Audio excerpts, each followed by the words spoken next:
The house was small enough that most people wouldn't have called it impressive. 2 bedrooms, narrow kitchen, uneven backyard fence leaning slightly toward the alley. But when Na got the keys, she sat alone on the living room floor for almost an hour without unpacking anything. Because nobody else had access to it, that feeling mattered more than square footage.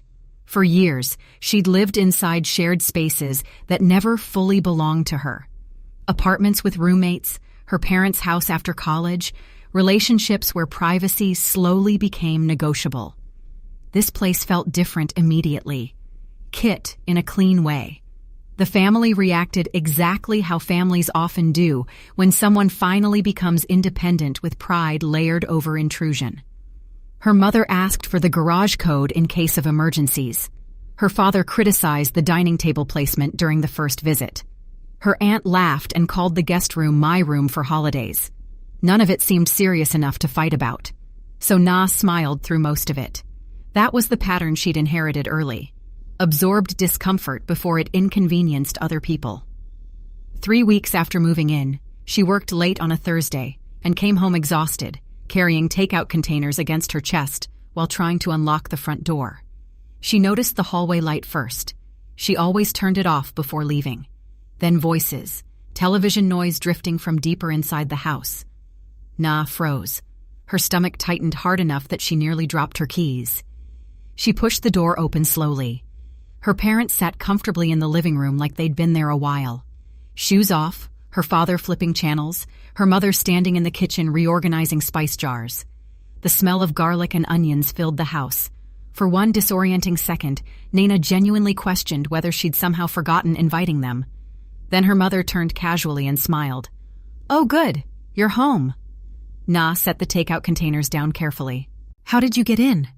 Her mother held up a key attached to an old floral keychain. "Relax," she said. "We made a copy." Na stared at the key. "I never gave you one." Her father waved dismissively from the couch without looking away from the television. "It's family. Don't turn it into something weird." Then her mother said the sentence that changed the entire room. "Now it's family property, so let's not make a big deal out of it." The strange thing was how calm Naina suddenly became. Not numb, exactly clear, like something she'd struggled to define for years, had finally introduced itself plainly. This wasn't generosity. It wasn't closeness. It was ownership disguised as affection. Na walked back to the front door and opened it. Cold evening air rushed quietly inside. Her parents looked confused. Then she smiled politely. "Then family can leave together." Silence. Her mother laughed first because she assumed it was temporary frustration. "Oh my God." "Nah, I'm serious." Her father finally muted the television. "You're throwing us out."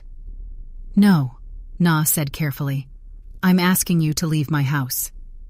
The word "my" landed badly. You could see it happen as if adulthood itself had become offensive. The conversation deteriorated slowly after that. Not screaming, worse. Disappointed voices, heavy sighs, her mother insisting she was hurting everyone's feelings over a key. Eventually they left, but before backing out of the driveway, her father rolled down the window and said, "You're acting like strangers." Na stood in the cold long after their car disappeared. That night, she barely slept. Part guilt, part adrenaline, mostly grief for something she still couldn't fully explain. The next morning, she called a locksmith and a security company, then updated every delivery authorization attached to the property. Each task felt strangely administrative for something emotionally enormous. Over the next week, relatives began contacting her indirectly. Her aunt said her mother was heartbroken.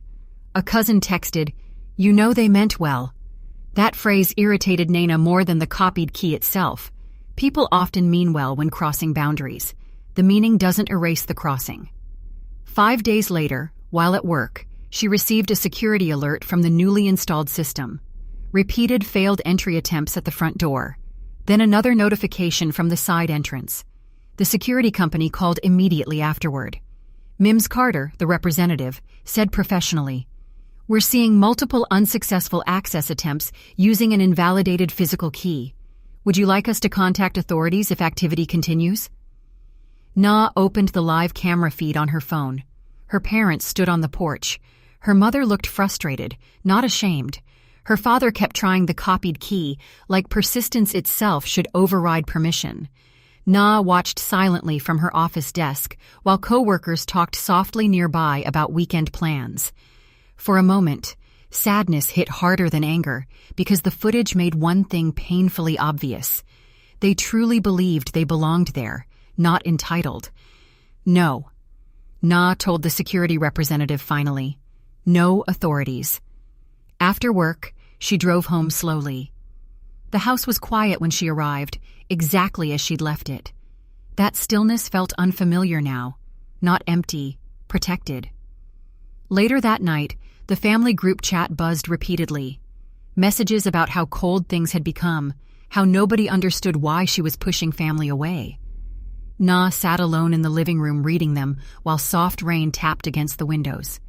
Then she muted the conversation, and for the first time since buying the house, the silence inside it no longer felt temporary. It felt like ownership.